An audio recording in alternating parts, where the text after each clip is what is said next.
The wind moved low through the golden wood of Parth-Galen, sighing across the grass like a voice that mourned the future. The Fellowship of the Ring lay scattered among the roots and stones, their weary forms wrapped in silence, their fire burned to red embers. Boromir, son of Denethor, captain of the White Tower, sat alone beside the dying fire, his broad shoulders bowed, his sword across his knees. His face, once proud as the towers of Minas Tirith, was shadowed now, a man at war, not with enemies, but with himself. Before we continue further, if you could take a moment to like this video and subscribe to the channel, it would mean the world and help us share more tales of Arda. Now, let's return to the story. The fire and the whisper. The embers pulsed faintly in the chill night air, a dull red echo of the setting sun. Boromir stared into them as though searching for meaning in their slow decay. The others dreamed of the Shire, of home, of things far gentler than the weight that sat upon his chest. He felt the ring even now, not upon his finger, but in his mind. Its call was subtle, like the far-off murmur of a horn heard across misty fields. It spoke not in words, but in promise, strength, salvation, the deliverance of his people. Why should the strength of Gondor fade while others sit idle, he thought bitterly. Why should we die in shadows when the weapon to end all wars lies within reach? He looked toward Frodo's sleeping form. The hobbit was curled close to Sam, small and fragile beneath the folds of his cloak. The sight brought a pang of both affection and envy. Frodo bore the burden Boromir had long believed was his to carry.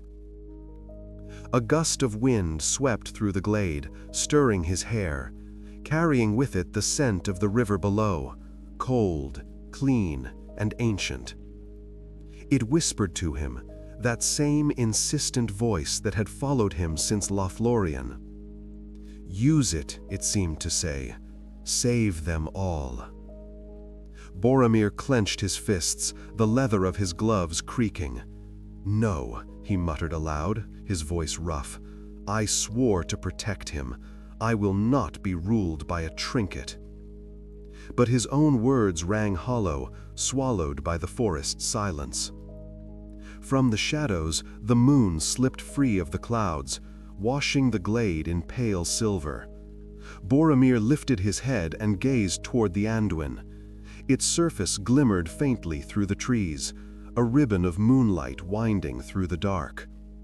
He rose, unable to sit still, and walked a few paces toward the river. His thoughts drifted to Minas Tirith, white walls gleaming in the sun, banners flaring against the wind. His father's proud gaze, his people's cheers, the sound of horns calling across the Pelennor. They need me, he thought. They always have. He knelt and pressed his hand to the earth. I am no thief, he whispered. Yet what man could stand idle while his city burns? Behind him, the fire gave a sudden crack, a spark leaping high into the air, brief, bright, and gone. Memories of the White City. He dreamed, though he did not sleep. The stars above seemed to bend, drawing him back through years and memory, through the white streets of Minas Tirith, where he once walked with Faramir beneath the banners of the kings. Father believes in you, Faramir had said that day, though his voice carried more sorrow than pride. Then let him, Boromir had replied. It is not belief I seek, only the strength to do what must be done. He remembered the Counsel, the cold marble of the steward's hall, the way Denethor's gaze pierced through him like steel.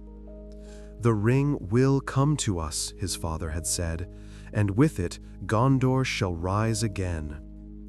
Now those words felt like chains around his soul. He saw again the city under siege, the black banners of Mordor spreading across the horizon, fire at the gates, his men crying out as they fell. He heard the sound of his horn echoing over the plains, unanswered. That sound haunted him more than any dream. A soft rustle drew him back to the present, a shifting among the sleepers. Frodo stirred, murmuring something in his sleep, his brow furrowed. Boromir watched him, the conflict within him flaring anew. He rose silently, his movements careful, his hand brushing the hilt of his sword. For a long moment he stood there, between loyalty and temptation, between honor and despair. The night deepened. The first faint mist from the river drifted upward, curling around the roots of the trees. The world seemed caught between two breaths. Boromir turned and walked away from the camp, down toward the water's edge.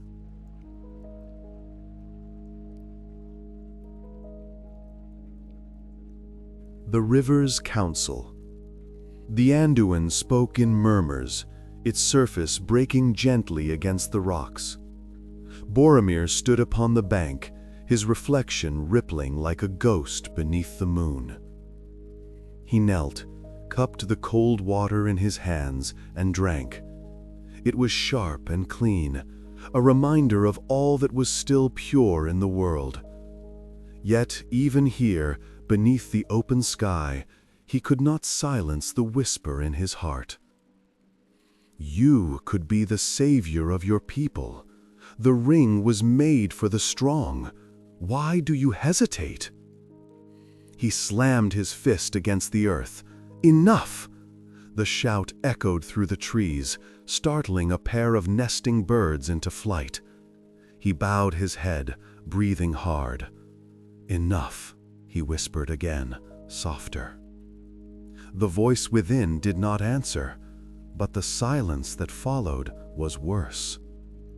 From afar, a horn sounded, faint like a memory. For a heartbeat he thought it his own, echoing from Minas Tirith. But no, it was only the wind threading through the forest. Still, it stirred something in him. Boromir drew his horn and looked upon it. Its polished surface gleamed pale beneath the moonlight. The horn of Gondor, once a symbol of hope. What am I now? He lifted it to his lips, not to blow, but to feel its weight. Then came a sound behind him, a soft footstep on the leaf-strewn ground. Boromir? A voice whispered. He turned. Frodo stood there, his small face drawn and weary. The night grows long, Frodo said. We must decide soon what to do. The fellowship is breaking. Boromir's heart twisted. Here was the moment, the very crossing of fate. Yes, he said quietly, breaking indeed. The ring glimmered faintly at Frodo's breast, catching the moonlight. Boromir's eyes could not look away.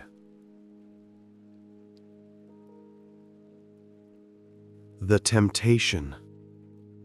Frodo, Boromir said softly, stepping closer, you know what I have seen. Gondor stands at the edge of ruin. My people are dying. If we had but the weapon of the enemy, think of it, we could drive him back, end this age of darkness forever. Frodo shook his head, clutching the chain around his neck. You do not understand. None of us may use it. It answers only to the Dark Lord. Does it? Boromir's tone sharpened. Why should we cower while he grows stronger?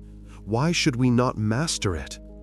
Because it cannot be mastered, Frodo cried.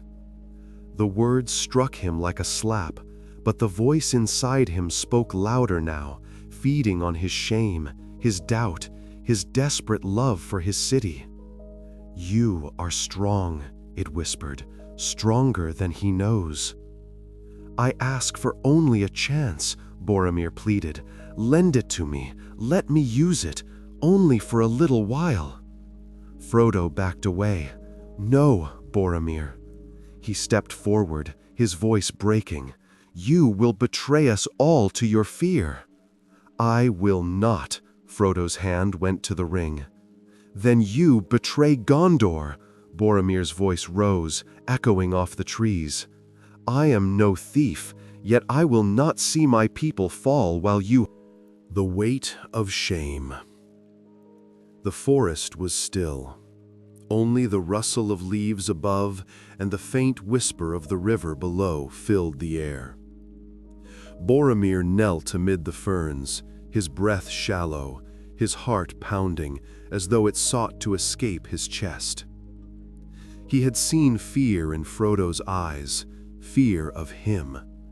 The memory seared him like flame.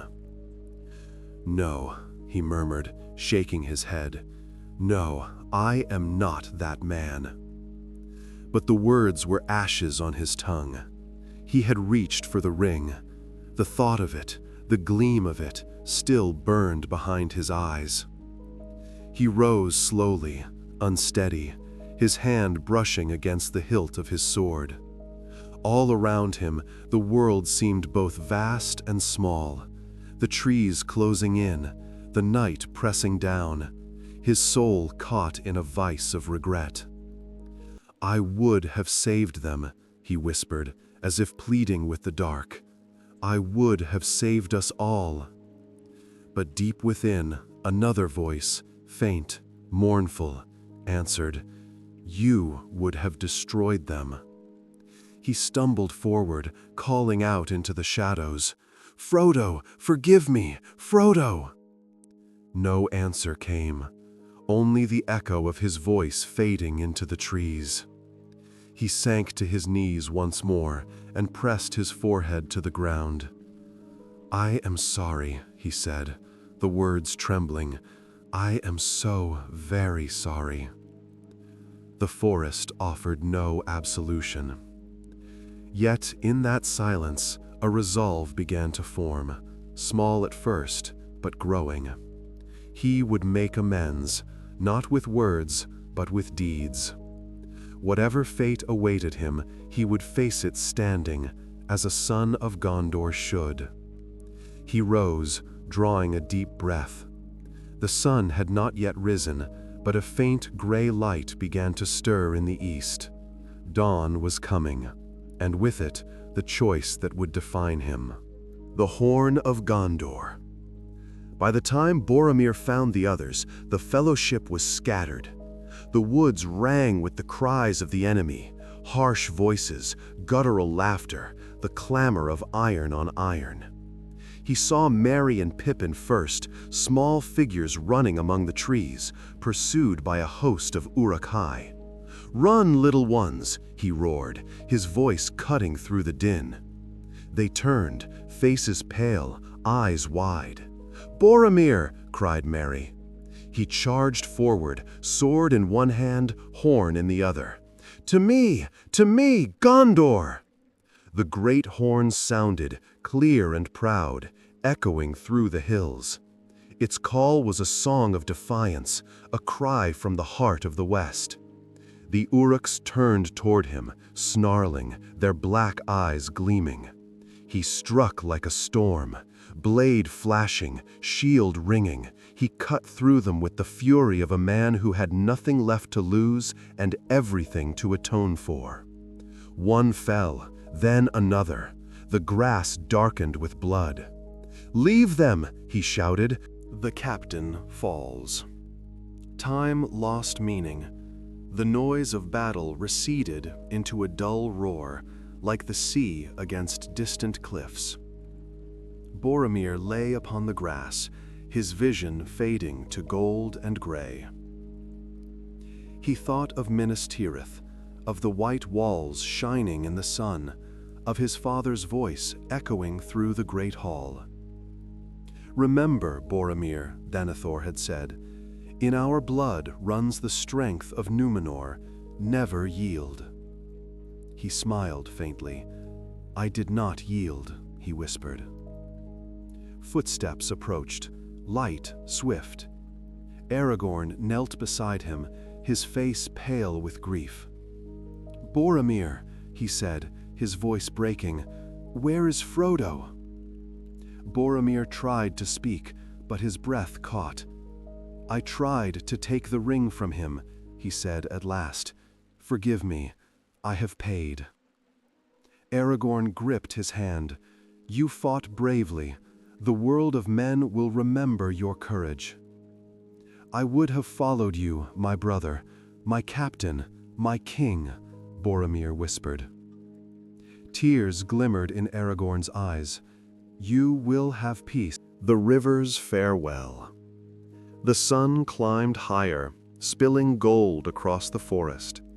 Aragorn, Legolas, and Gimli stood in silence beside the fallen captain. None spoke for a long time.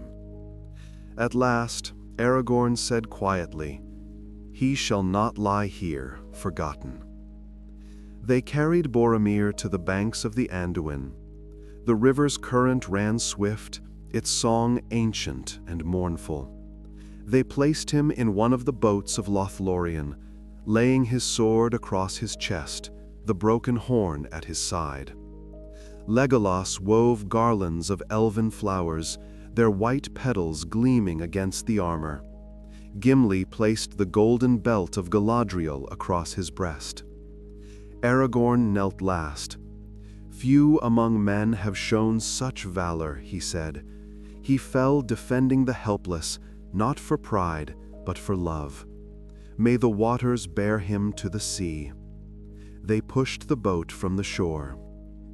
It drifted slowly into the current, turning once, the sunlight glancing off his armor. Then the river took him, down past the falls, past the green hills, toward the wide lands of Gondor. The three companions stood watching until he was lost to sight. No words were needed. The wind carried the morning for them.